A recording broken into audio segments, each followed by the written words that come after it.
ರಾಜ್ಯದಲ್ಲಿ ನಿಲ್ತಾನೆ ಇಲ್ಲ ಸಿಎಂ ಕುರ್ಚಿ ಫೈಟ್. ಮುಖ್ಯಮಂತ್ರಿ ಸ್ಥಾನಕ್ಕಾಗಿ ದೊಡ್ಡ ಮಟ್ಟದಲ್ಲಿ ನಡೀತಾ ಇದೆ ವಾರ್. ನಾನೇ ಸಿಎಂ, ನಾನೇ 5 ವರ್ಷ ಮುಖ್ಯಮಂತ್ರಿ ಅಂತ ಇದ್ದ ಸಿದ್ದು ಈಗ ಹೈಕಮಾಂಡ್ ತೀರ್ಮಾನವೇ ಅಂತಿಮ ಅಂತಿರೋದು ಯಾಕೆ? ರಾಹುಲ್ ಹೇಳಿದ್ರೆ ಸಿಎಂ ಸ್ಥಾನ ಬಿಟ್ಟು ಕೊಡ್ತಾರಾ ಸಿದ್ದು? ಮುಂದುವರಿ ಅಂದ್ರೆ ಮುಂದುವರಿತೀನಿ ಎಂಬ ಸಿದ್ದು ಮಾತಿನ ಅರ್ಥ ಏನು?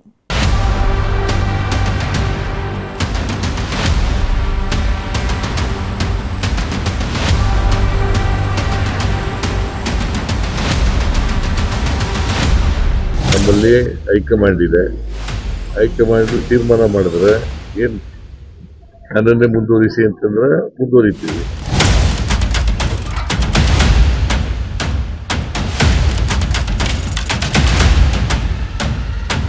ಹೈಕಮಾಂಡ್ನವರು ಏನು ಡಿಸಿಷನ್ ಮಾಡ್ತಾರೆ ಅದಕ್ಕೆ ಎಲ್ಲ ಲೀಡರ್ಗಳು ಒಪ್ಕೋಬೇಕು, ಎಲ್ಲ ಮಂತ್ರಿಗಳು ಒಪ್ಕೋಬೇಕು, ಮತ್ತು ನಾನು ಕೂಡ ಒಪ್ಕೋಬೇಕು, DK ಶಿವಕುಮಾರ್ ಒಪ್ಕೋಬೇಕು. ನಾನೇ ಸಿಎಂ, ನಾನೇ 5 ವರ್ಷ ಮುಂದುವರಿತೀನಿ, ನಾನೇ ಬಜೆಟ್ ಮಂಡನೆ ಮಾಡ್ತೀನಿ, ಮುಂದಿನ ಚುನಾವಣೆಯು ನನ್ನ ನೇತೃತ್ವದಲ್ಲೇ ಅಂತ ಇದ್ದ ಸಿದ್ದರಾಮಯ್ಯ ಈಗ ಬೇರೆ ರೀತಿ ಸ್ಟೇಟ್ಮೆಂಟ್ಗಳನ್ನು ಕೊಡ್ತಾ ಇದ್ದಾರೆ. ನೀವೇ ಮುಂದುವರಿರಿ ಅಂದ್ರೆ ಮುಂದುವರಿತೀನಿ, ಹೈಕಮಾಂಡ್ ಏನು ತೀರ್ಮಾನ ಮಾಡುತ್ತೋ ಅದೇ ಅಂತಿಮ ಅಂತ ಹೇಳ್ತಾ ಇದ್ದಾರೆ. ಅಲ್ಲಿಗೆ ಸಿಎಂ ಕುರ್ಚಿ ಕದನವನ್ನ ಹೈಕಮಾಂಡ್ ಅಂಗಳಕ್ಕೆ ಕಳಿಸಿದ್ದಾರೆ.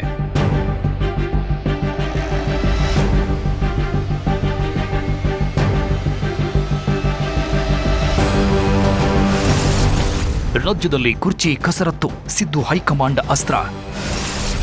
5 ವರ್ಷ ನಾನೇ ಸಿಎಂ ಎಂದಿದ್ದ ಸಿದ್ದು ಈಗ ಹೈಕಮಾಂಡ್ ಕಡೆ ತೋರಿಸಿದ್ದೇಕೆ? DK versus Siddu, Vokkaliga versus Ahinda, ಕುರ್ಚಿ ಕದನದಲ್ಲಿ high level tension. Siddaramaiah rebel ನಾಯಕ, ಅಧಿಕಾರ ಕೊಡಿ ಅಂತ ಹೈಕಮಾಂಡ್ ಮುಂದೆ ದಂಬಾಲು ಬಿದ್ದವರಲ್ಲ, ಅಧಿಕಾರಕ್ಕಾಗಿ ವರಿಷ್ಠರ ಸೇವೆ ಮಾಡಿದವರಲ್ಲ, ಎಲ್ಲವನ್ನೂ ಹೋರಾಟ ಮನೋಭಾವದ ಮೂಲಕವೇ ಪಡೆದುಕೊಂಡವರು. ರಾಜ್ಯದಲ್ಲಿ 2.5 ವರ್ಷಗಳಿಂದ ಸಿಎಂ ಬದಲಾವಣೆ ವಿಚಾರ ಚರ್ಚೆ ಆಗ್ತಾ ಇದ್ರು, ಕುರ್ಚಿ ಹೋಗುತ್ತೆ ಅಂತ ಹೇಳ್ತಾ ಇದ್ರು. ಎಂದು ತಲೆ ಕೆಡಿಸಿಕೊಂಡಿರಲಿಲ್ಲ.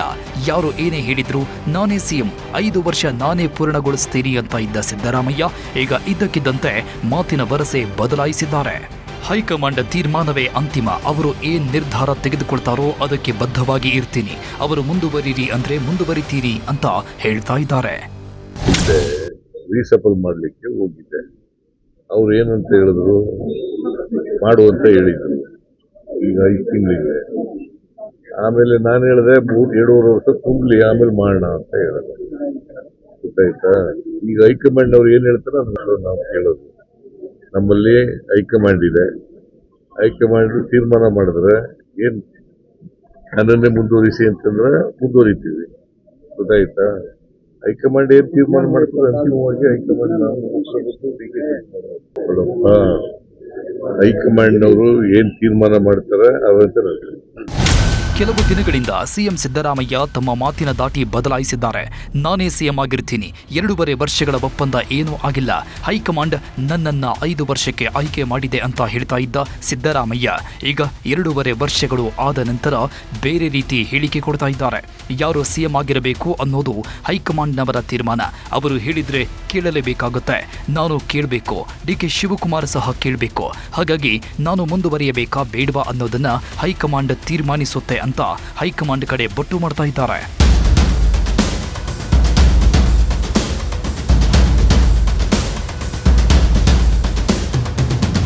ಇನ್ನೊಂದು ಮುಖ್ಯ ವಿಚಾರ ಅಂದ್ರೆ ಈ ಬಾರಿ ಸಿದ್ದರಾಮಯ್ಯ ಕುರ್ಚಿ ಉಳಿಸಿಕೊಳ್ಳೋಕೆ ಹೆಚ್ಚು ಪ್ರಯತ್ನಗಳನ್ನು ಮಾಡ್ತಾ ಇಲ್ಲ. ಒಂದು ಕಡೆ DKಶಿ ಸಿಎಂ ಆಗಲೇಬೇಕು ಅಂತ ಶಾಸಕರ ಬೆಂಬಲ ಪಡೆಯೋ ಕೆಲಸಗಳನ್ನ ಮಾಡ್ತಾ ಇದ್ದಾರೆ. DKಶಿ ಪರವಾಗಿ ಶಾಸಕರು ದೆಹಲಿ ಪರೇಡ್ ನಡೆಸ್ತಾ ಇದ್ದಾರೆ. ಇಷ್ಟೆಲ್ಲ ಆದ್ರೂ ಸಿದ್ದರಾಮಯ್ಯ ಕೂಲ್ ಆಗೇ ಇದ್ದಾರೆ. ತಮ್ಮ ಪರವಾಗಿ ನಾಯಕರನ್ನ ದೆಹಲಿಗೂ ಕಳಿಸ್ತಾ ಇಲ್ಲ. ಅಹಿಂದ ಸಭೆ ಮಾಡಿ ಶಕ್ತಿ ಪ್ರದರ್ಶನವನ್ನೂ ಮಾಡ್ತಾ ಇಲ್ಲ. ಏನಾಗುತ್ತೋ ಆಗಲಿ ಕಾದು ನೋಡೋಣ, ಕುರ್ಚಿ ತೀರ್ಮಾನವನ್ನ ಹೈಕಮಾಂಡಿಗೆ ಬಿಡೋಣ ಅಂತ ಸಿದ್ದರಾಮಯ್ಯ ತೀರ್ಮಾನಿಸಿದಂತೆ ಇದೆ.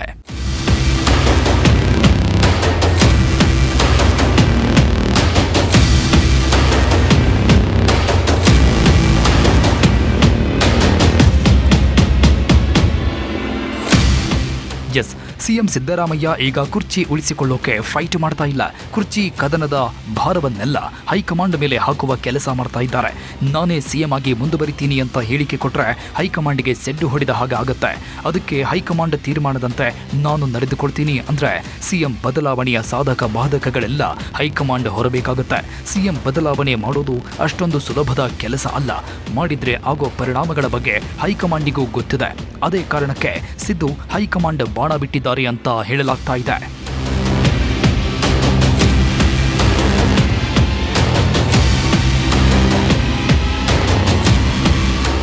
ಶನಿವಾರ ಮಲ್ಲಿಕಾರ್ಜುನ ಖರ್ಗೆ ಅವರನ್ನ ಭೇಟಿಯಾದಾಗಲೂ ಸಿದ್ದರಾಮಯ್ಯ ಹೈಕಮಾಂಡ್ ತೀರ್ಮಾನಕ್ಕೆ ಬದ್ಧನಾಗಿ ಇರ್ತೀನಿ ಅಂತ ಹೇಳಿದ್ರಂತೆ. ಆ ಮೂಲಕ ಸಿಎಂ ಆಗಿ ಮುಂದುವರಿಯಲು ನನಗೆ ಇಷ್ಟ ಇಲ್ಲ, ಬದಲಾವಣೆ ಮಾಡ್ತೀವಿ ಅಂದ್ರೆ ಮಾಡ್ಲಿ, ನನಗೇನು ಸಮಸ್ಯೆ ಇಲ್ಲ ಅನ್ನೋ ರೀತಿ ಸಿದ್ದರಾಮಯ್ಯ ಹೇಳಿದ್ದಾರೆ. ಆದರೆ ಖರ್ಗೆ ಭೇಟಿ ಮಾಡಿದ ನಂತರ ಮಾತಾಡಿದ್ದ ಸಿದ್ದರಾಮಯ್ಯ, ನಾನು ಕುರ್ಚಿ ವಿಚಾರದ ಬಗ್ಗೆ ಚರ್ಚೆ ಮಾಡಿಲ್ಲ, ಆದರೆ ಹೈಕಮಾಂಡ್ ಏನೇ ತೀರ್ಮಾನ ಮಾಡಿದ್ರು ಅದರ ಪ್ರಕಾರ ನಡೆದುಕೊಳ್ತೀನಿ ಅಂತ ಹೇಳಿದ್ರು. ಕೂಡ ದೆಹಲಿಗೆ ಹೋಗಿದ್ರು ಸರ್. ಯಾರು ಶಾಸಕರು, ಕೆಲ ಶಾಸಕರುಗಳು ದೆಹಲಿಗೆ ಹೋಗಿದ್ರು. ಅಲ್ಟಿಮೇಟ್ಲಿ ಹೈಕಮಾಂಡ್ ಏನ್ ಡಿಸಿಷನ್ ಮಾಡ್ತಾರೆ ಅದನ್ನ ಎಲ್ಲರೂ ಒಪ್ಕೋಬೇಕಲ್ಲಪ್ಪ. ಹೈಕಮಾಂಡ್ನವರು ಏನ್ ಡಿಸಿಷನ್ ಮಾಡ್ತಾರೆ ಅದಕ್ಕೆ ಎಲ್ಲ ಲೀಡರ್ಗಳು ಒಪ್ಕೋಬೇಕು, ಎಲ್ಲ ಮಂತ್ರಿಗಳು ಒಪ್ಕೋಬೇಕು, ಮತ್ತೆ ನಾನು ಕೂಡ ಒಪ್ಕೋಬೇಕು, ಡಿ.ಕೆ. ಶಿವಕುಮಾರ್ ಒಪ್ಕೋಬೇಕು. ಖರ್ಗೆ ಅವ್ರನ್ನ ಭೇಟಿ ಮಾಡಿದ್ರು ಸರ್, ಅದೇನೋ ಪ್ರಸ್ತಾಪ ಆಯ್ತಾ ಇವಾಗ ಅಂತ? ಇಲ್ಲ ಸರ್, ನೀವೇ ಕಂಟಿನ್ಯೂ ಆಗಿ ಅಂತ ಹೇಳಿರಾ ಸರ್? 2.5 ವರ್ಷ ನೀವೇ ಕಂಟಿನ್ಯೂ ಆಗಿ ಅಂತ ಏನೋ ಹೇಳಿರಾ? ಸಿಎಲ್ಪಿ ಲೀಡರ್ ಸರ್, ದೇವ್ಪುರ ಸರ್, ನೀವು ಸಿಎಲ್ಪಿ ಲೀಡರ್ ಸರ್, ನೀವು ಅದ್ರ ಬಗ್ಗೆ ಮಾಹಿತಿ ತಗೊಂಡಿಲ್ಲ ಸರ್? ನಾನು ಮಾಹಿತಿ ಅಂದ್ರೆ ಇಂಟೆಲಿಜೆನ್ಸ್ ಇಂದ ತಗೋತೀನಿ, ಇವರಿಂದ ಕೇಳಿಲ್ಲ. ನಾನು ಎಮ್ಎಲ್ಎಗಳ ಹತ್ರ ಕೇಳಿಲ್ಲ. ಸಿದ್ದರಾಮಯ್ಯ ಸಿಎಂ ಕುರ್ಚಿ ಬಿಟ್ಟು ಕೊಡೋದಕ್ಕೆ ತಯಾರಾಗಿಲ್ಲ. ನಾನು ಕುರ್ಚಿ ಬಿಟ್ಟು ಕೊಡ್ತೀನಿ ಅಂತಲೂ ನೇರವಾಗಿ ಹೇಳಿಲ್ಲ. ಆದರೆ ಹೈಕಮಾಂಡ್ ತೀರ್ಮಾನ ತೆಗೆದುಕೊಳ್ಳಲಿ, ಹೈಕಮಾಂಡ್ ಏನು ತೀರ್ಮಾನ ಮಾಡುತ್ತೋ ನೋಡೋಣ ಅಂತ ಇದ್ದಾರೆ. ಆ ಮೂಲಕ ಹೈಕಮಾಂಡ್ನವರನ್ನೇ ಸಮಸ್ಯೆಗೆ ಸಿಕ್ಕಿಸಲು ನೋಡ್ತಾ ಇದ್ದಾರೆ. ರಾಜ್ಯದ ಕುರ್ಚಿ ಚೆಂಡನ್ನ ಹೈಕಮಾಂಡ್ ಅಂಗಳಕ್ಕೆ ತಳ್ಳಿ ಹೊಸ ಅಸ್ತ್ರವನ್ನ ಉಪಯೋಗಿಸಲು ಮುಂದಾಗಿದ್ದಾರೆ.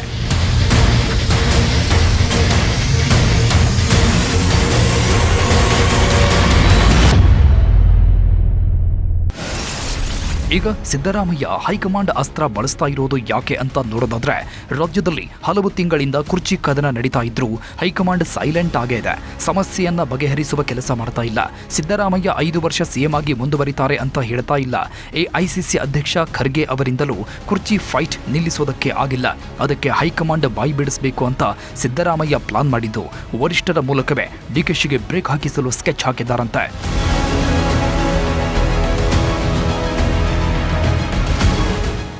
ನಾನೇ ಸಿಎಂ, ನನ್ನ ಕುರ್ಚಿ ಅಲ್ಲಾಡಿಸೋದಕ್ಕೆ ಆಗಲ್ಲ ಅಂತ ಇದ್ದ ಸಿದ್ದರಾಮಯ್ಯ ಈಗ ಇದಕ್ಕಿದ್ದಂತೆ ಹೈಕಮಾಂಡ್ ಮುಂದುವರಿರಿ ಅಂದ್ರೆ ಮುಂದುವರಿತೀನಿ ಅಂತ ಹೇಳ್ತಾ ಇದ್ದಾರೆ ಅಂದ್ರೆ ಅದಕ್ಕೆ ಬಲವಾದ ಕಾರಣ ಇದ್ದೇ ಇರುತ್ತೆ. ರಾಜ್ಯದಲ್ಲಿ ಸಿಎಂ ಬದಲಾವಣೆ ಮಾಡೋದು ಅಷ್ಟು ಸುಲಭ ಅಲ್ಲ ಅನ್ನೋದು ಹೈಕಮಾಂಡಿಗೂ ಗೊತ್ತಿದೆ. ಸಿದ್ದು ಕೆಳಗೆ ಇಳಿಸಿದ್ರೆ ಅಹಿಂದ ಸುಮ್ಮನೆ ಇರಲ್ಲ. ಸಿದ್ದುನೇ 5 ವರ್ಷ ಸಿಎಂ ಆದ್ರೆ ಒಕ್ಕಲಿಗರ ಹೊಡೆತ ಬೀಳುತ್ತೆ. ಇದನ್ನೆಲ್ಲ ಯೋಚನೆ ಮಾಡಿಯೇ ಕಾಂಗ್ರೆಸ್ ಹೈಕಮಾಂಡ್ ರಾಜ್ಯದ ಕುರ್ಚಿ ಕದನಕ್ಕೆ ಎಂಟ್ರಿ ಆಗಿರಲಿಲ್ಲ. ಆದರೆ ಈಗ ಸಿದ್ದು, ಡಿಕೆ ಇಬ್ಬರು ಹೈಕಮಾಂಡ್ ಕಡೆಗೆ ತೋರಿಸ್ತಾ ಇರೋದ್ರಿಂದ ಅನಿವಾರ್ಯವಾಗಿ ಹೈಕಮಾಂಡ್ ಎಂಟ್ರಿ ಕೊಡಬೇಕಾಗಿದೆ. ಈಗ ಕುರ್ಚಿ ಕದನ ಅಟೆನ್ಷನ್ ಹೈಕಮಾಂಡ್ ಬಳಿಗೆ ಹೋಗಿದ್ದು ಹೈಕಮಾಂಡ್ ಏನು ತೀರ್ಮಾನ ಮಾಡುತ್ತೆ ಅನ್ನೋದು ಕುತೂಹಲ ಕೆರಳಿಸಿದೆ.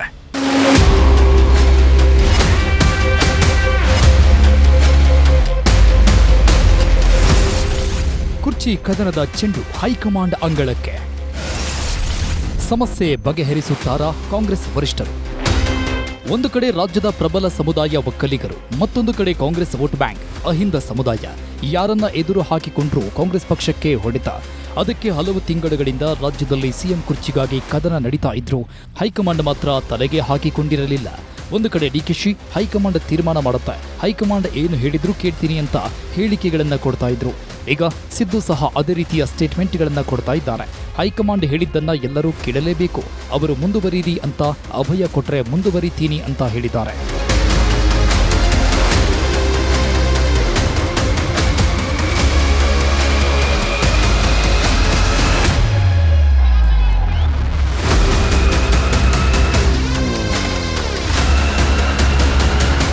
ಸಿಎಂ ಸಿಎಂ ಸಿದ್ದರಾಮಯ್ಯ ಡಿಕೆಶಿ ಮಾತ್ರ ಅಲ್ಲ, ರಾಜ್ಯ ಕಾಂಗ್ರೆಸ್ ನಾಯಕರು ಹೇಳ್ತಾ ಇರೋದು ಸಹ ಅದನ್ನೇ. ರಾಜ್ಯದಲ್ಲಿ ನಡೀತಾ ಇರೋ ಕುರ್ಚಿ ಕದನಕ್ಕೆ ಹೈಕಮಾಂಡ್ ಬ್ರೇಕ್ ಹಾಕಬೇಕು, ಹೈಕಮಾಂಡ್ ಮಧ್ಯಪ್ರವೇಶ ಮಾಡಿ ಸಮಸ್ಯೆ ಬಗೆಹರಿಸಬೇಕು. ಕುರ್ಚಿ ಸಮಸ್ಯೆ ರಾಜ್ಯ ಕಾಂಗ್ರೆಸ್ನಲ್ಲಿ ಗೊಂದಲಗಳನ್ನು ಸೃಷ್ಟಿ ಮಾಡ್ತಾ ಇದೆ. ಹಾಗಾಗಿ ಹೈಕಮಾಂಡ್ ಏನು ಅಂತ ಹೇಳಬೇಕು ಅಂತ ಕೈ ನಾಯಕರು ಸಹ ಒತ್ತಾಯಿಸಿದ್ರು. ಅದರಲ್ಲೂ ಸಚಿವ KH ಮುನಿಯಪ್ಪ ಈ ಬಗ್ಗೆ ಹೈಕಮಾಂಡ್ ಜೊತೆ ಮಾತಾಡ್ತೀನಿ ಅಂತಲೂ ಹೇಳಿದ್ರು. ನಾನೀಗಾಗಲೇ AICC ಅಧ್ಯಕ್ಷನ ಭೇಟಿಯಾಗಿ ಕೇಳಿದ್ದೀನಿ, ನೀವೇನಾದರೂ ಒಂದು ತೀರ್ಮಾನ ಮಾಡಿದರೆ ಆ ತೀರ್ಮಾನದಂತೆ ತಕ್ಷಣ ನಡ್ಕೊಳ್ಳಿ, ಗೊಂದಲಕ್ಕೆ ಅವಕಾಶ ಕೊಡಬೇಡಿ. ಇಲ್ಲ ತೀರ್ಮಾನ ಅಂದರೆ ಒಂದು ಬಂದು AICC ಪ್ರಧಾನ ಕಾರ್ಯದರ್ಶಿಗಳು ಜವಾಬ್ದಾರಿ ಯಾರು ಇನ್ಚಾರ್ಜ್ ಇದ್ದಾರೆ ಬಂದು ಕುಂತು ಮಾತಾಡಿ ನಮ್ಮ ನಿರ್ಣಯ ಹೀಗಿದೆ, ಹೀಗೆ ನಡ್ಕೊಂಡು ಹೋಗಿ ಅಂತ ಹೇಳಬೇಕು. ಈಗ ಸರ್ಕಾರ ಒಳ್ಳೆ ಗ್ಯಾರಂಟಿ ಕಾರ್ಯಕ್ರಮ ಕೊಟ್ಟು ಯಶಸ್ವಿಯಾಗಿ ನಡೀತಾ ಇರುವಂಥ ಕಾಲದಲ್ಲಿ ಇದು ಗೊಂದಲ ಆಗ್ಬೋದು. 2.5 ವರ್ಷ ಆದಮೇಲೆ ಗೊಂದಲ ಶುರುವಾಗಿದೆ. AICCವರೆಗೆ ಗೊತ್ತಿದೆ, ಅವ್ರು ಏನು ತೀರ್ಮಾನ ಕೊಟ್ಟಿದ್ದಾರೆ ಅದನ್ನು ಅವರು ನಡ್ಕೋಬೇಕು.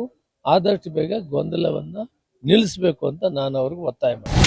ಕಾಂಗ್ರೆಸ್ನಲ್ಲಿ ಹೈಕಮಾಂಡ್ ಅಂದ್ರೆ ಯಾರು? ಸೋನಿಯಾ ಗಾಂಧಿ, ರಾಹುಲ್ ಗಾಂಧಿ, AICC ಅಧ್ಯಕ್ಷ ಮಲ್ಲಿಕಾರ್ಜುನ ಖರ್ಗೆ, AICC ಪ್ರಧಾನ ಕಾರ್ಯದರ್ಶಿ KC ವೇಣುಗೋಪಾಲ್, ರಾಜ್ಯ ಉಸ್ತುವಾರಿ ರಣದೀಪ್ ಸಿಂಗ್ ಸುರ್ಜೇವಾಲಾ ಇವರೇ ಕಾಂಗ್ರೆಸ್ನ ಹೈಕಮಾಂಡ್. ಆದರೆ ಇವರಲ್ಲಿ ಒಬ್ಬರಾದ ಮಲ್ಲಿಕಾರ್ಜುನ ಖರ್ಗೆ ಅವರೇ ನನ್ನ ಕೈಯಲ್ಲಿ ಏನೂ ಇಲ್ಲ ಅಂತ ಹೇಳಿಬಿಟ್ಟಿದ್ದಾರೆ. ಸಿಎಂ ಸಿದ್ದರಾಮಯ್ಯ ಭೇಟಿ ಆದಾಗಲೂ ಮಾಧ್ಯಮಗಳ ಮುಂದೆಯೇ ಇದೇ ಮಾತನ್ನ ಹೇಳಿದ್ದಾರೆ. ನಾನು ಹೇಳುವುದು ಏನೂ ಇಲ್ಲ ಎಂದಿದ್ದಾರೆ. ಖರ್ಗೆ ಸಹ ರಾಹುಲ್, ಸೋನಿಯಾ ಕಡೆಗೆ ಬೊಟ್ಟು ಮಾಡಿದ್ದಾರೆ. ಅಲ್ಲಿಗೆ ರಾಜ್ಯದ ಸಿಎಂ ವಿಚಾರವನ್ನ ದೆಹಲಿಯಲ್ಲಿರೋರೇ ನಿರ್ಧರಿಸುವಂತಾಗಿದೆ. ನೀವು 3 ದಿನದಿಂದ ಸತತವಾಗಿ ಇಲ್ಲಿ ನಿಂತಿದ್ರಿ, ನನಗೆ ಭಾಳ ಬೇಜಾರಾಗಿದೆ. ಯಾಕಂದರೆ ಯಾವ ವಿಷಯ ಇಲ್ಲದೆ ನಾನು ಏನಾದರೂ ಹೇಳಿದರೆ ಚೆನ್ನಾಗಿರೋದಿಲ್ಲ. ಆದರೆ ನಿಮಗೆ ಒಂದು ವಿಶೇಷ ವಿನಂತಿ ಅಂದರೆ ನನ್ನ ಹತ್ರ ಹೇಳೋಕ್ಕೆ ಏನೂ ಇಲ್ಲ. ಮತ್ತು ನಾನು ದಯವಿಟ್ಟು ಯಾವ ವಿಚಾರದಲ್ಲೂ ಕೂಡ ಇದ್ರ ಬಗ್ಗೆ ಏನು ಈಗ ನಡೆದಂಥ ವಿದ್ಯಮಾನ ಬಗ್ಗೆ ಹೇಳ್ತಕ್ಕಂಥದ್ದು ಇಲ್ಲ. ಅದಕ್ಕಾಗಿ ತಾವು ಪದೇ ಪದೇ ಇಲ್ಲಿ ನಿಂತು ನಿಮ್ಮ ಸಮಯನೂ ಹಾಳ ಮತ್ತು ನನಗೂ ಬೇಜಾರಾಗ್ತಾ ಇದೆ. ಬಿಸಿಲಲ್ಲಿ ಚಳಿಯಲ್ಲಿ ನಿಂತು ಅದಕ್ಕೆ ದಯವಿಟ್ಟು ಏನಿರೋದು ಹೈಕಮಾಂಡ್ ಮಾಡ್ತದೆ. ಅದಕ್ಕಾಗಿ ತಾವು ಇದ್ರ ಬಗ್ಗೆ ಹೆಚ್ಚಿನ ತಲೆ ಕೆಡಿಸ್ಕೊಳ್ತಕ್ಕಂಥದ್ದು ಸರಿಯಲ್ಲ. ಹೈಕಮಾಂಡ್ನಲ್ಲಿರೋ ಖರ್ಗೆ ಅವರೇ ಹೈಕಮಾಂಡ್ ಅಂತ ದೆಹಲಿ ಕಡೆಗೆ ಕೈ ತೋರಿಸ್ತಾ ಇದ್ದಾರೆ. ಅಲ್ಲಿಗೆ ಈ ವಿಚಾರ ಎಷ್ಟೊಂದು ಸೂಕ್ಷ್ಮ ಅನ್ನೋದು ಅಲ್ಲೇ ಅರ್ಥ ಆಗುತ್ತೆ. ಹೈಕಮಾಂಡ್ ಸಹ ರಾಜ್ಯದ ಸಿಎಂ ಕುರ್ಚಿ ವಿಚಾರ ಮಾತಾಡೋದಕ್ಕೆ ಭಯ ಪಡ್ತಾ ಇದೆ. ಆದರೆ ಈಗ ಮಾತಾಡಲೇಬೇಕಾದ ಪರಿಸ್ಥಿತಿ ಬಂದಿದ್ದು ಹೈಕಮಾಂಡ್ ಏನು ನಿರ್ಧಾರ ಕೈಗೊಳ್ಳುತ್ತೆ, ಯಾವ ರೀತಿ ಹೇಳಿಕೆ ಕೊಡುತ್ತೆ ಅನ್ನೋದು ಕುತೂಹಲ ಕೆರಳಿಸಿದೆ. ಯಾಕಂದ್ರೆ ಸಿದ್ದು ಮುಂದುವರಿತಾರೆ ಅಂದ್ರೆ ಡಿಕೆಶಿ ಮತ್ತು ಒಕ್ಕಲಿಗರು ಕೋಪ ಮಾಡಿಕೊಳ್ತಾರೆ. ಅಧಿಕಾರ ಹಸ್ತಾಂತರ ಅಂದ್ರೆ ಅಹಿಂದ ಮುಗಿ ಬೀಳುತ್ತೆ. ಹಾಗಾಗಿ ಹೈಕಮಾಂಡ್ನವರೇ ಈಗ ಟೆನ್ಷನ್ ಮಾಡಿಕೊಳ್ತಾ ಇದ್ದಾರಂತೆ. ಈಗ ಕುರ್ಚಿ ಬದಲಾವಣೆ ಚೆಂಡು ಹೈಕಮಾಂಡ್ ಅಂಗಡದಲ್ಲಿ ಇದ್ದು ಹೈಕಮಾಂಡ್ಗೆ ಫುಲ್ ಟೆನ್ಷನ್ ಆಗಿದೆ. ಸಿದ್ದರಾಮಯ್ಯ ಅವರನ್ನ ಬದಲಾವಣೆ ಮಾಡಿದ್ರೆ ಅಹಿಂದ ಆಕ್ರೋಶಗೊಳ್ಳುತ್ತೆ. ಸಿದ್ದರಾಮಯ್ಯ ಅವರೇ ಸಿಎಂ ಆಗಿ ಮುಂದುವರಿದರೆ ಒಕ್ಕಲಿಗರು ವಿರೋಧ ಮಾಡ್ತಾರೆ. ಹಾಗಾಗಿ ವೋಟ್ ಬ್ಯಾಂಕ್ ಕಳೆದುಕೊಳ್ಳುವ ಭೀತಿ ಎದುರಾಗಿದೆ. ಇನ್ನು ಸಿದ್ದರಾಮಯ್ಯ ಬದಲಾವಣೆ ಅಷ್ಟೊಂದು ಸುಲಭ ಅಲ್ಲ. ಅದಕ್ಕೆ ಮತ್ತೊಮ್ಮೆ ಡಿಕೆಶಿ ಅವರನ್ನೇ ಮನವೊಲಿಸಲು ಹೈಕಮಾಂಡ್ ತೀರ್ಮಾನ ಮಾಡಿದೆಯಂತೆ. 2028ಕ್ಕೆ ನೀವೇ ಸಿಎಂ ಅಂತ ಹೇಳಿ ಮನವೊಲಿಸೋ ಕೆಲಸ ಮಾಡಬಹುದು ಅಂತ ಹೇಳಲಾಗ್ತಾ ಇದೆ.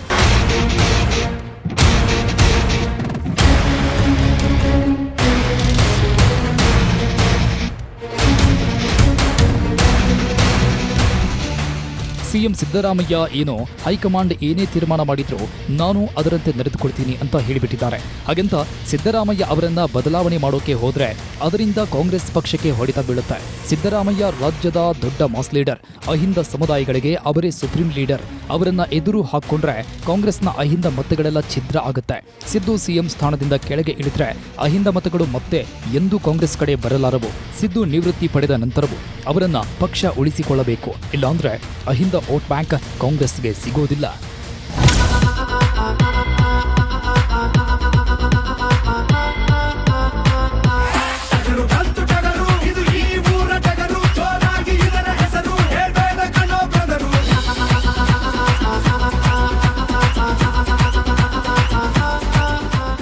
ಮತ್ತೆ ನಾನು ಹೇಳ್ಕೊಂಡ್ ಬಂದಿದ್ದೀನಿ, ದೇವೇಗೌಡ ಇಲ್ಲ ಅಂದ್ರೆ ನೋ JDS, ಯಡಿಯೂರಪ್ಪ ಇಲ್ಲ ಅಂದ್ರೆ ನೋ BJP, ಅದೇ ತರ ಸಿದ್ದರಾಮಯ್ಯ ಇಲ್ಲ ಅಂದ್ರೆ ನೋ ಕಾಂಗ್ರೆಸ್. ಇದು ಇರ್ತಕ್ಕಂಥ ವಾಸ್ತವಾಂಶ. ನಡೀರಿ.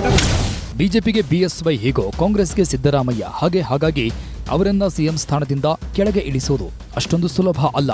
ಡಿಕೆಶಿ ಪರವಾಗಿ ಈಗಾಗಲೇ ಅಭಿಮಾನಿಗಳು ಅಖಾಡಕ್ಕೆ ಇಳಿದಿದ್ದಾರೆ. ದೇವಸ್ಥಾನಗಳಲ್ಲಿ ಪೂಜೆ ಪುನಸ್ಕಾರಗಳನ್ನ ಮಾಡ್ತಾ ಇದ್ದಾರೆ. ಒಂದಷ್ಟು ಶಾಸಕರು ದೆಹಲಿಗೆ ಹೋಗಿ ಅಲ್ಲಿ ಡಿಕೆಶಿ ಪರವಾಗಿ ಲಾಬಿ ಮಾಡ್ತಾ ಇದ್ದಾರೆ.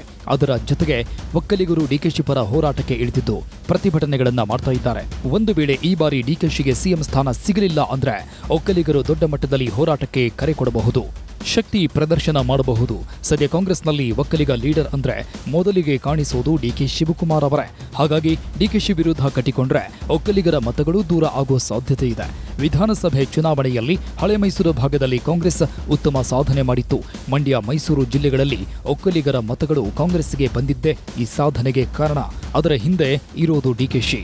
ಹಾಗಾಗಿ ಡಿಕೆಶಿಯನ್ನ ಸಿಎಂ ಮಾಡದೇ ಇದ್ರೆ ಹಳೆ ಮೈಸೂರು ಭಾಗಗಳಲ್ಲಿ ಕಾಂಗ್ರೆಸ್ ಹೊಡೆತ ಬೀಳುವ ಸಾಧ್ಯತೆ ಇದೆ.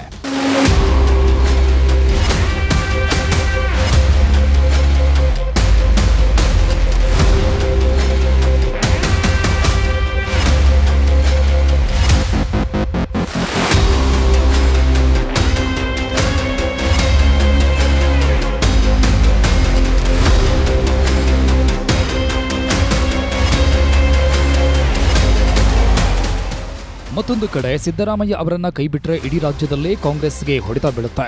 ಇಡೀ ರಾಜ್ಯದ ಅಹಿಂದ ಸಮುದಾಯ ಸಿದ್ದರಾಮಯ್ಯ ಪರವಾಗಿ ನಿಲ್ಲುತ್ತೆ. ಜೊತೆಗೆ ಮುಸ್ಲಿಮರು ಸಿದ್ದರಾಮಯ್ಯ ಪರವಾಗಿ ಇರಲಿದ್ದಾರೆ. ಪ್ರಗತಿಪರರು, ದಲಿತ ಸಂಘಟನೆಗಳು, ಹೀಗೆ ಸಿದ್ದರಾಮಯ್ಯಗೆ ರಾಜ್ಯದಲ್ಲಿ ಹೆಚ್ಚಿನ ಬೆಂಬಲ ಇದೆ. ಇದರಿಂದ ಸಿದ್ದರಾಮಯ್ಯ ಅವರನ್ನ ಬದಲಾಯಿಸುವ ಮುನ್ನ ಹೈಕಮಾಂಡ್ 10 ಬಾರಿ ಯೋಚನೆ ಮಾಡಬೇಕು.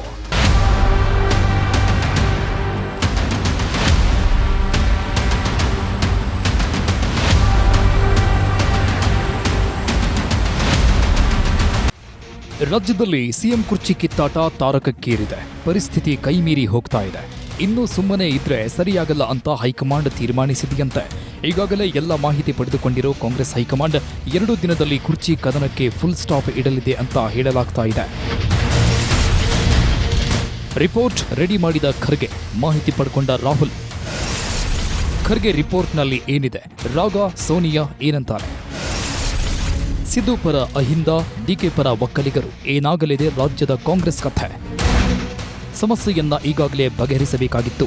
ಕುರ್ಚಿ ಕದನಕ್ಕೆ ಕೈ ಹಾಕೋದು ಬೇಡ ಅಂತ ಸುಮ್ಮನೆ ಇದ್ದ ಪರಿಣಾಮ ಈಗ ಅದು ದೊಡ್ಡ ಮಟ್ಟಕ್ಕೆ ಬೆಳೆದು ನಿಂತಿದೆ. ರಾಜ್ಯ ಕಾಂಗ್ರೆಸ್ನಲ್ಲಿ ಅಲ್ಲೋಲ ಕಲ್ಲೋಲ ಉಂಟು ಮಾಡ್ತಾ ಇದೆ. ಡಿಕೆ ಶಿವಕುಮಾರ್ ನಾನು ತಗ್ಗೋದೇ ಇಲ್ಲ ಅಂತ ಸಿಎಂ ಆಗುವುದಕ್ಕೆ ಪ್ರಯತ್ನಗಳನ್ನ ಮಾಡ್ತಾ ಇದ್ದಾರೆ. ಡಿಕೆಶಿ ಪರವಾಗಿ ಹಂತ ಹಂತವಾಗಿ ಶಾಸಕರು ದೆಹಲಿಗೆ ಹೋಗ್ತಾ ಇದ್ದಾರೆ. ಮೊನ್ನೆ ತಾನೆ ಚಲುವರಾಯಸ್ವಾಮಿ ನೇತೃತ್ವದಲ್ಲಿ ಒಂದಷ್ಟು ಶಾಸಕರು ದೆಹಲಿಗೆ ಹೋಗಿ ಬಂದಿದ್ರು. ಈಗ ಶಾಸಕ ಬಾಲಕೃಷ್ಣ ನೇತೃತ್ವದಲ್ಲಿ ಇಕ್ಬಾಲ್ ಹುಸೇನ್, ನಯನ ಮೋಟಮ್ಮ, ಚನ್ನಗಿರಿ ಶಾಸಕ ಶಿವಗಂಗಾ ಬಸವರಾಜ್, ಮದ್ದೂರು ಶಾಸಕ ಕದಲೂರು ಉದಯ್, ಕಿತ್ತೂರು ಶಾಸಕ ಬಾಬಾ ಸಾಹೇಬ್ ಪಾಟೀಲ್, ಕುರ್ಚಿ ಶಾಸಕ ಮಹೇಂದ್ರ ತಮ್ಮಣ್ಣವರ್ ದೆಹಲಿಗೆ ಹೋಗಿ ಹೈಕಮಾಂಡ್ ಭೇಟಿಯಾಗುವ ಪ್ರಯತ್ನಗಳನ್ನ ಮಾಡ್ತಾ ಇದ್ದಾರೆ.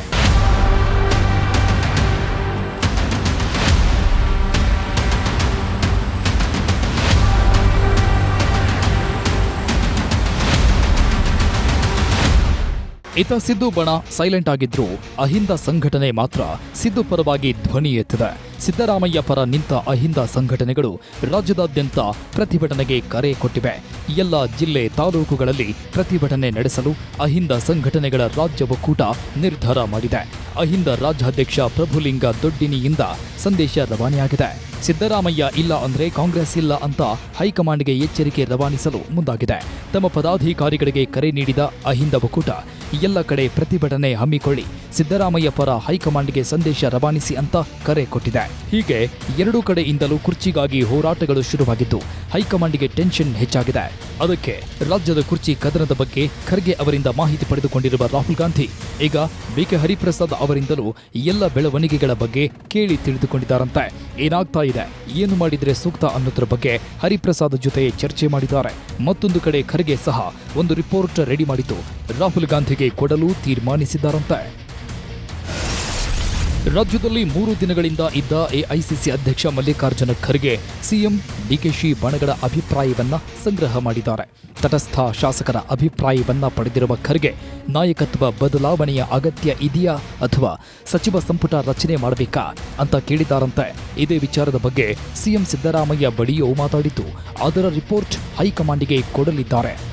ರಾಜ್ಯದಲ್ಲಿ ಆಗ್ತಾ ಇರೋ ಬೆಳವಣಿಗೆಗಳನ್ನ ನೋಡಿ ರಾಜ್ಯಕ್ಕೆ ಬಂದಿದ್ದ ಮಲ್ಲಿಕಾರ್ಜುನ ಖರ್ಗೆ 3 ದಿನಗಳಿಂದ ಬೆಂಗಳೂರಲ್ಲೇ ಉಳಿದುಕೊಂಡು ಹಲವು ನಾಯಕರನ್ನ ಭೇಟಿಯಾಗಿದ್ರು. ಈ ವೇಳೆ ಎಲ್ಲರ ಅಭಿಪ್ರಾಯ ತೆಗೆದುಕೊಂಡು ಒಂದು ರಿಪೋರ್ಟ್ ರೆಡಿ ಮಾಡಿದ್ದಾರಂತೆ. ಸೋಮವಾರ ಮಧ್ಯಾಹ್ನ ದೆಹಲಿಗೆ ತೆರಳಲಿರೋ ಖರ್ಗೆ ರಾಹುಲ್ ಬಳಿ ರಿಪೋರ್ಟ್ ಬಗ್ಗೆ ಪ್ರಸ್ತಾಪ ಮಾಡಲಿದ್ದಾರೆ. ಹಾಗಾಗಿ ಕುರ್ಚಿ ಕದನದ ಚೆಂಡು ಈಗ ರಾಹುಲ್ ಗಾಂಧಿ ಅಂಗಳಕ್ಕೆ ಹೋಗಿದ್ದು ಸೋಮವಾರವೇ ಈ ಕಿತ್ತಾಟಕ್ಕೆ ಒಂದು ತಾರ್ಕಿಕ ಅಂತ್ಯ ಸಿಗಬಹುದು ಅಂತ ಹೇಳಲಾಗ್ತಾ ಇದೆ. ರಾಜ್ಯದಲ್ಲಿ ನಡೀತಾ ಇರೋ ಪವರ್ ಪಾಲಿಟಿಕ್ಸ್ಗೆ ತೆರೆ ಎಳೆಯಲೇಬೇಕಾದ ಅನಿವಾರ್ಯತೆ ಈಗ ಸೃಷ್ಟಿಯಾಗಿದೆ. 2 ದಿನಗಳ ಕಾಲ ರಾಜ್ಯ ರಾಜಕಾರಣದ ಬಗ್ಗೆಯೇ ಸಭೆ ಸಮಾಲೋಚನೆ ನಡೆದಿದೆ. ಇದರ ಬಗ್ಗೆ ಹೈಕಮಾಂಡಿಗೆ ಇಂಚಿಂಚು ಮಾಹಿತಿ ಕೊಡಲಿರುವ ಖರ್ಗೆ ಸಮಸ್ಯೆ ಬಗೆಹರಿಸಲು ನೆರವಾಗಲಿದ್ದಾರಂತೆ. ಸಾಧಕ ಬಾಧಕಗಳ ಚರ್ಚಿಸಿ ರಾಹುಲ್ ಗಾಂಧಿ ನಿರ್ಧಾರ ತೆಗೆದುಕೊಳ್ಳುವ ಸಾಧ್ಯತೆ ಇದೆ. ಕಾಂಗ್ರೆಸ್ನಲ್ಲಿ ಕುರ್ಚಿ ಕಿತ್ತಾಟಕ್ಕೆ ಸೋಮವಾರವೇ ಬ್ರೇಕ್ ಬೀಳುವ ಸಾಧ್ಯತೆ ಇದ್ದು ಹೈಕಮಾಂಡ್ ನಿರ್ಧಾರ ಏನು ಅನ್ನೋದು ಕುತೂಹಲ ಮೂಡಿಸಿದೆ.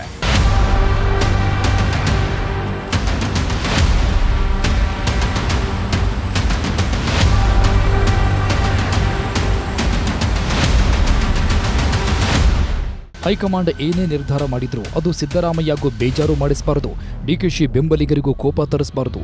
ಆದರೆ ಆ ರೀತಿ ಆಗುವುದು ಸಾಧ್ಯ ಇಲ್ಲ. ಯಾಕಂದ್ರೆ ಸಿದ್ದರಾಮಯ್ಯ 5 ವರ್ಷ ಸಿಎಂ ಅಂದ್ರೆ ಒಕ್ಕಲಿಗರು, ಡಿಕೆಶಿ ಸಿಎಂ ಅಂದ್ರೆ ಅಹಿಂದ ತಿರುಗಿ ಬೀಳುತ್ತೆ. ಈಗಾಗಲೇ ಹೋರಾಟಕ್ಕೆ 2 ಕಡೆಯಿಂದ ಸಿದ್ಧತೆಗಳು ಆಗಿವೆ. ಡಿಕೆಶಿ ಪರವಾಗಿ ಶಾಸಕರು ಒಟ್ಟು ಸೇರ್ತಾ ಇದ್ರೆ ಸಿದ್ದರಾಮಯ್ಯ ಪರವಾಗಿ ಅಹಿಂದ ಮತ್ತು ದಲಿತ ನಾಯಕರು ಒಟ್ಟಾಗ್ತಾ ಇದ್ದಾರೆ. ಸಿದ್ದರಾಮಯ್ಯ ಸಿಎಂ ಆಗಬೇಕು, ಬದಲಾವಣೆ ಆದರೆ ದಲಿತ ಸಿಎಂ ಆಗಬೇಕು ಅಂತ ಬೇಡಿಕೆ ಇಡ್ತಾ ಇದ್ದಾರೆ. ಇದರಿಂದ ಹೈಕಮಾಂಡಿಗೆ ತಲೆನೋವು ಹೆಚ್ಚಾಗಿತ್ತು. ಏನು ಮಾಡಬೇಕು ಅನ್ನೋದು ವರಿಷ್ಠರಿಗೂ ತೋಚದಂತೆ ಆಗಿದೆಯಂತೆ. ಸಿದ್ದರಾಮಯ್ಯ ಅವರನ್ನ ಬದಲಾಯಿಸಿದ್ರೆ ಹೆಚ್ಚು ಡ್ಯಾಮೇಜ್ ಆಗುತ್ತೆ. ಸಿದ್ದುಗಿಂತ ಡಿಕೆಶಿ ಮನವೊಲಿಸುವುದು ಸುಲಭ. ಹಾಗಾಗಿ ಸಿದ್ದರಾಮಯ್ಯ ಅವರನ್ನೇ ಮುಂದುವರಿಸಬಹುದು ಅನ್ನೋ ಸುದ್ದಿ ಇದೆ.